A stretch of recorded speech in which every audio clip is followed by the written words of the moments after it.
I'm talking honest guys with more bills and children than a 9 to 5 coupled with a 6 to midnight could cover.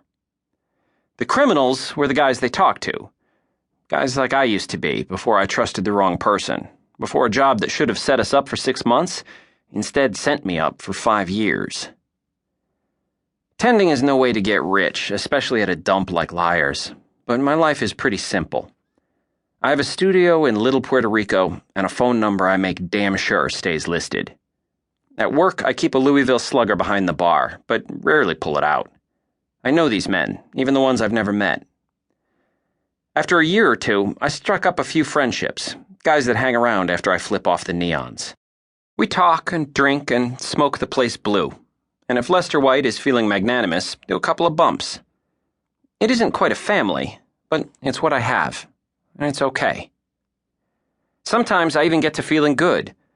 Last week, Lester was talking on his cell, chewing out the guy who runs a house he deals crank out of. He's nice enough, Lester, until he isn't. Then he's, well, not nice at all. I've heard stories about him and pit bulls, and I don't ever want to know if they're true. When Lester hung up, I asked him if everything was okay. "Fucking kids," he said. I don't know how many times I've told him to get a fucking security cage put on the back door. Kid thinks because they got one on the front, they're safe, but these days? He shook his head. He didn't finish, and I didn't ask him to. I just topped off his Glenlivet. The rest of the guys I only spot beam. Lester nodded at me, smiled, said, "Frank, when are you going to quit this bartending shit and come work for me? Kids these days, they aren't worth a goddamn." Like I said, sometimes I get to feeling good. Silly, maybe, but there it is. I have a job and friends and a daughter who calls every couple of months, even if only to say she hates me. And as long as she keeps calling, there's hope. Hope is a dangerous thing. He came in around 3 when the bar was all but empty.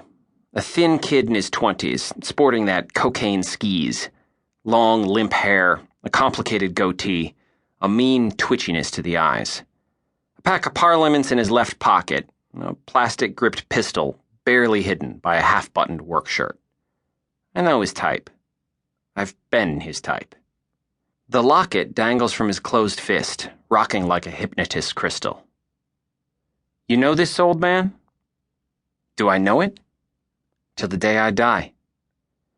A lot of the stuff I gave Lucy over the years was pinched, and she was generally understanding.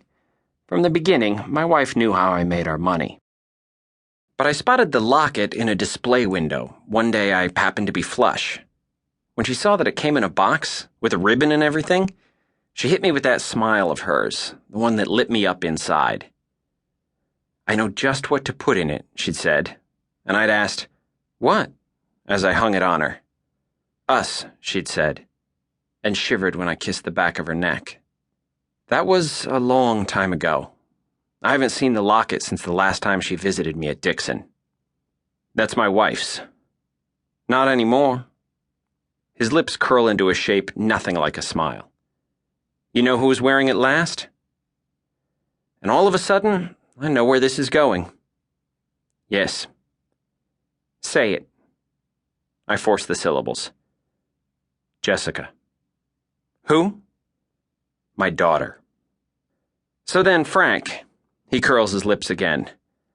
I guess you better do exactly what I say, right? I don't have many pictures. 3 to be precise.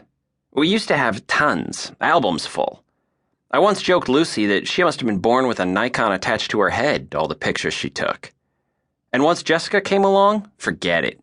Our daughter was the most documented kid on the North Side. But you can't take that shit inside. They'll let you, but you don't want to. It kills you slowly to have proof of the way time passes, all those frozen instants that used to be yours. So you keep a couple of shots, 2 or 3, and you stare at them until they don't mean anything anymore, and at the same time, they mean everything. After I got out, I tried to find out what happened to the rest of our pictures. But after Lucy died, shit fell apart. What little we had that was worth anything was sold for bills, and the rest probably ended up in a dump. I like to think that maybe a collector got the